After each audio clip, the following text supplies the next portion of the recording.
Velkomin í hlaðvarpið okkar.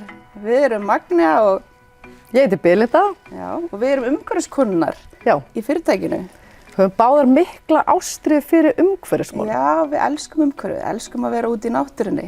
Já, bestu dagarnir okkur í vinnunni er þegar við setjum á okkur gönguskóna. Nákvæmlega. Og fáum að kíkja aðeins út á feldið. Já, og við erum að vinna á Hengilssvæðinu mest, sem er náttúrulega eitt fallegast útivistarsvæði landsins. Já. Að mínu mati er þetta bara fallegasta svæði á Íslandi. Já, og þar eru við með 2 virkjanir, það er Hellisheiðarvirkjun og Nesjavallavirkjun. Og við erum líka með alveg ótrúlega mikið af gönguleiðum á svæðinu sem eru bara alveg geggjaðar og þú ert einmitt að sjá þessar leiðir. Já, þetta er svona forréttindaverkefni og ég hef fengið að leiða þetta verkefni bara síðastliðin 18 ár og gönguleiðina fagna 36 ára afmæli í ár. Já. Og þetta er bara ótrúlegt net gönguleiða gríðarlega falleg svæði og forveri minn Eggert Lárusson tekur þetta frá fæðingu og inn í úlingsárin. Já. Og ég tek svo við þessu þarna og hef fengið að fylgja þessu inn á fullorðinsárin. Hver er kveikjan að þessu? Hver er ástæðan fyrir því að þú veist að fara í það að búa til þessar gönguleiðir og við erum að leggja púður í að viðhalda þessu? Það má rekja þetta bara til árið 1990 þegar það var verið að fara að gangsetta Nesjavallavirkjun. Já. Þá var bara tekin ákvörðun í borgarráði að opna skyldi jarðir Orkuveitunar, hitaveituna þá, Orkuveituna í dag, til útivistar almennings. Já.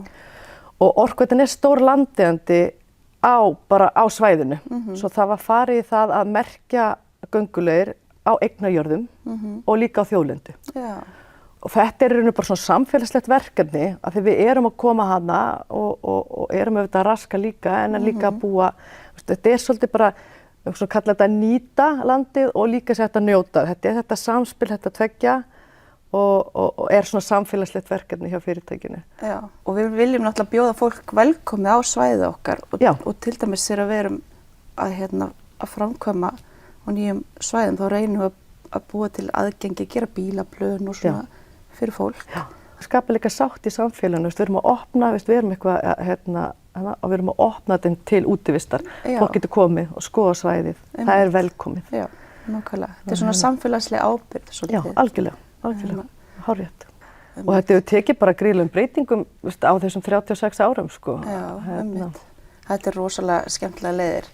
En hvernig gerum maður svona gönguleið? Bara frábær spurning. Það fyrstilega er mikil ábyrgð að merkja leiðir. Að merkja gönguleiðir fylgir ábyrgð og þarf að tryggja fjármagn bara ókomna tíð í að laga og færa. Og fyrst var þetta þannig að það var bara verið að merkja svona kindaslóða. En svona í dag erum við að vinna með svona aðferðafræði og það eru mikil fræði kringum þetta. Við erum að nota eitthvað sem heitir sjálfbæra gönguleiðir. Fræðin sem liggja þar á bakvið er að passa upp að tryggja leiðirna geta haldist bara ókomin ár og þurfi ekki gríðarlegt fjármagn og passa upp á landið. Og svona vatn er svona helsti óvinur gönguleiðanna. Af því að það þarf að afvatna stígana vel svo að þeir verður ekki mikið rof. Já, einmitt. Og við viljum viðhalda gæði, viðhalda gæði stígana. Nákvæmlega.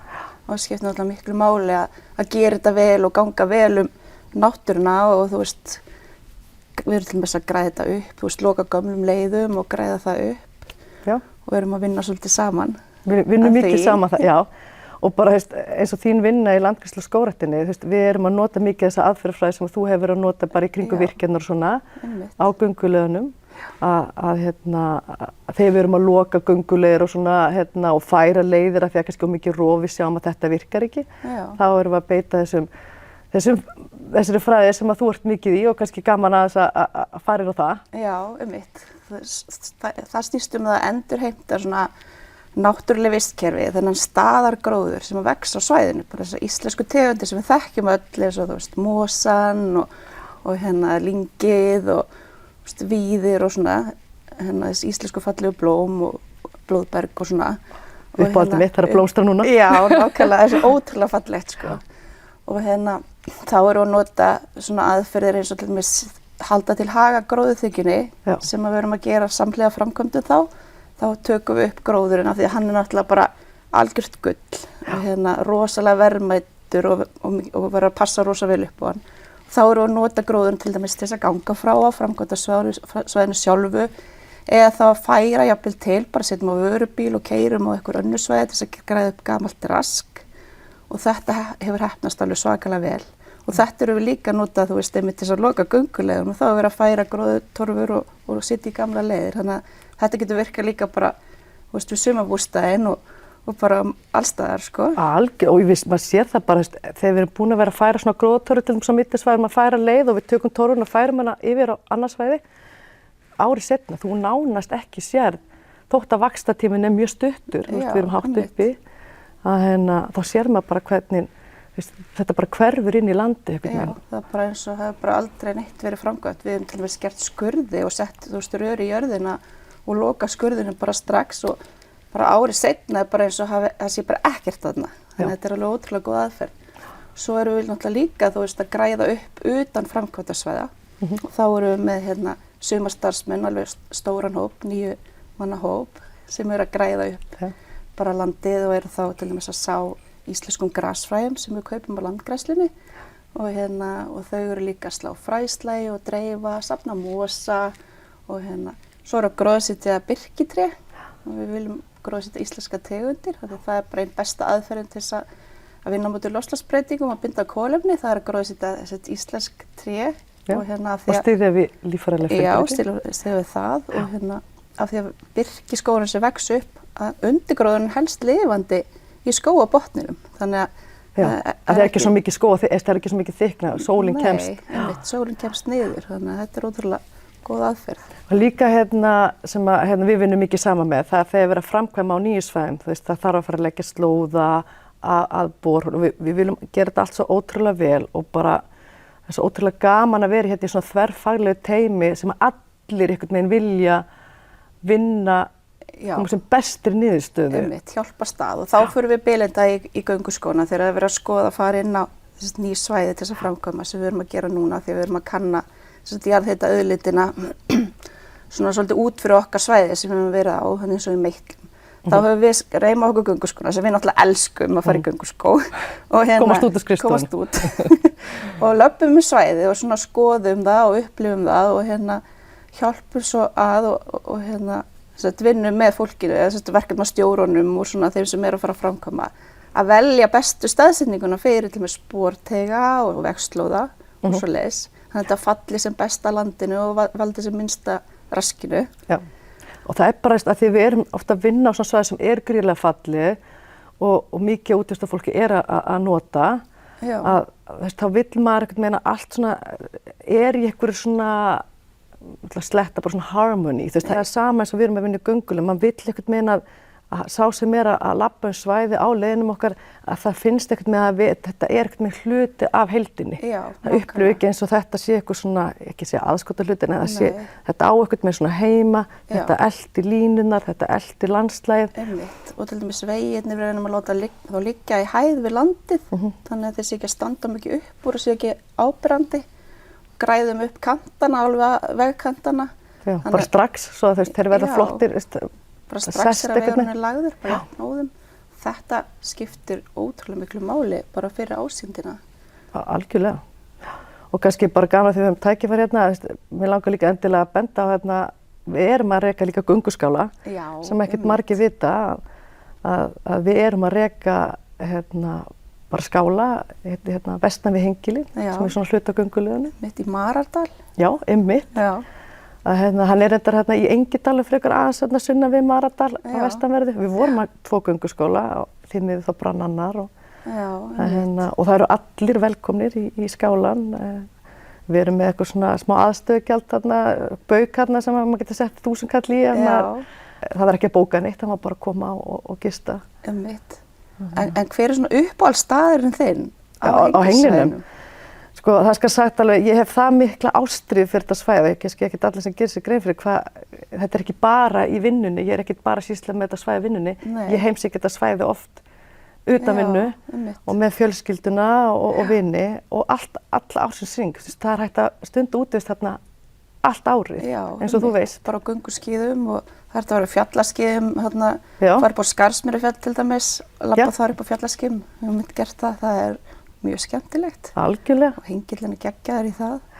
Og bara svona, ég mætti vel eitt svæði þá Þverárdalur er svona minn uppáhaldsstaður í dag, en mér finnst ég fór ótrúlega ofta á hengilinn og mér finnst alltaf einhvern veginn ég upplifa eitthvað nýtt og okkar þetta er fallegt og þetta er fallegt. Maður er alltaf að sjá eitthvað nýtt, það er bara svo skemmtilegt einhvern veginn samspil á milli þú veist gróðursins og jarðhitans og þú veist það eru hverir og það er gufa að koma upp úr. Það er stöðuvötn og grónir dalir og mosinn. En þinn uppáhaldsstaður? Það eru rosa margir uppáhaldsstaðir hjá mér. Ég til dæmis, en sko Innstidalur er eiginlega svolítið minn uppáhalds. Af því að það er svona staður sem að því ég ferðast rosa mikið þetta svæði bara líka þegar ég var lítil bara og hérna lítil stelpa þá vorum við mjög oft að fara þarna og fórum við mitt inn í Innstadal. Mér varst alltaf rosa gaman að koma þangað og fara þá voru svona lítil laug þarna sem maður var búið að hlaða. En hérna mér varst að það var eitthvað við þetta, eitthvað svona skemmtilega svona lokaður dalur og fjöllin sem eru þar gnæfa yfir eru ótrúlega falleg. Já, ég sko, af því að Innstadal svo flott með Miðdal og Fremstadal hérna svona. Ég er rosa hrifin af þessu hérna Miðdal og Fremstadal hérna sem kemur svo hérna áfram. Já, einmitt. Það er svona líka á uppáhaldslistanum mínum sko. En ég á sjálf mjög sterka minningar bara sem barn að fara á Nesjavelli með mamma og pappa í gönguleiðunum hana og eftir pípunum. Ég man svo eftir gufulögnunum sem komið niður brekkuna. Þetta er eitthvað svona, ég man ekkert endilega eftir gönguferðin eitthvað mjög mikið en þetta klipp man ég eftir, satt svo nýmið bara og vá. Ég man einmitt líka bara eftir gufunni þegar maður var að keyra þarna grafningin, sjá gufuna koma hann upp úr virkjunni. Það var eitthvað svolítið spennandi við það, sjá svo gufu. Mamma og pappa segja að það er verið að framleiða rafmagn, heitt vatn. Það er eitthvað við þetta. Af því að þetta getur alveg verið skemmtilegt samspil. Auðvitað, virkjun og útivist, fólk hugsa kannski ekki endilega að þetta fari vel saman. Mjög ólíkir svona, ólíkir þættir. Ólíkir pólar, en getur samt spila vel saman. Af því að það er alveg spennandi að sjá gufun og koma upp í jörðinu og sjá hólurnar blása og algjörlega pípur. Og bara á Nesjavelli, það er rosalegt einhvern veginn harmoni nær bara svo gott dæmi á Nesjavelli hvernig þessi tveir mjög svo ólíkir þættir geta ná saman. Já, einmitt. Og þetta er bara, nú erum við búin að vera með göngulunda bara inn á virkjunarsvæðinu alveg frá upphafi og frá gangsetningu 1990 og þetta ekki einu sinni hefur komið upp eitthvað þarna tókstreita þarna á milli. Þetta bara virkar. Fólk vill líka vera á merktum leiði, fólk heldur sig á merktum leiðunum og þetta hefur bara gengið ótrúlega vel enda, ég meina Nesjavelli er gríðarlega, ég fer oft á Nesjavelli líka bara utan vinnutíma og fólki sem er að vinna í teiminum minn henni í göngulögunum. Já, þú ert alltaf með göngulöguhóp líka. Já, eins og langarsu teimi þitt, þá er ég með 8 manns í svona viðhald göngulega og sá hópur er mjög duglegur að fara á hengilinn utan vinnu. Já, bara sjálf. Bara sjálf. Einmitt. Og þetta er ekkert með ég finna líka í fyrirtækjum þegar fólk fer svo að heimsækja hengilinn. Nú er þetta bara hálftíma frá hérna Reykjavík. Bara í bakgarðinum okkar. Bakgarðinum og þá kemur fólk svo oft til mín og segir bara, vá, hvað þetta er flott, þetta er svo geggjað svæði. Og ég held bara, ég veit hvað þetta er geggjað. Nákvæmlega. En hvað ertu með eitthvað að plana að fara? Eitthvað á hengilinni í sumar? Já, mér langar að fara í svona, ég hef farið nokkuð í svona bakpokaferð. Ég var rosa dugleg hér áður alltaf að sækja svolítið vatni yfir lækinn, vera að fara kannski á strandirnar eða keyra úrslega langt og ganga þar. Ég hef verið mjög dugleg bara að fara á hengilinn og hef með þess að fara nokkrar bara 3 daga göngum allt á bakinu hengilinn. Einmitt. Og er ekki einmitt þarna, við erum með hluta af Reykjaveginum. Dagleiðir í honum. Við erum með, Reykjavegurinn er sem sagt leið sem nær frá Reykjanestánni að Þingvallavatn. Þetta eru 5 daglega leið og við erum að sjá í raun og veru 2 dagleiðir af þessum 5 daglega kafla. Frá Bláfjöllum að Lambafelli að Þringslunum og síðan frá Helliseyjarvirkjun og inn á Þingvallavatn. Við erum Og er það þá að fara, komum við í skálanum? Já, þá myndur þú taka fyrir, getur þú gist þar. En já, mér langar að fara eitthvað á. Ég er svona bara eitthvað með neyri flag. Mér langar svolítið að fara meira vesturhlutan þetta árið. en svo bara kemur ljós. En þú? Kemur ljós. Mér langar, ég ætla að fara hún í Þveródal og tjalda þar. Ég elska Af því að það er líka uppáhaldsstaðurinn þinn. Já. Að upplifa hann. Já, lístu vel á það. Já. Við hvetjum náttúrulega bara alla til að koma á Hengilssvæði og upplifa þetta eins og stórkostlegu náttúru. Þetta er náttúrulega bara einstakt svæði. Já, og kannski líka bara benda það, við erum nýbúin að uppfæra göngulegakortið. Já, og búin að setja upp ný upplýsingaskilti á alla upphafsstaði. Við erum með 18 upphaf og endastöð göngulega út allan Hengilinn. Og það er hægt að fara bæði heimasíðu ON og heimasíðu Orkuveitunnar og kynna sér nýja göngulegakortið. Og svo er búið uppfæra á alla staðina líka. Svo við hvetjum alla til að heimsækja Hengilinn. Já, koma og skoða þetta fallega svæði, sko. Heldur betur.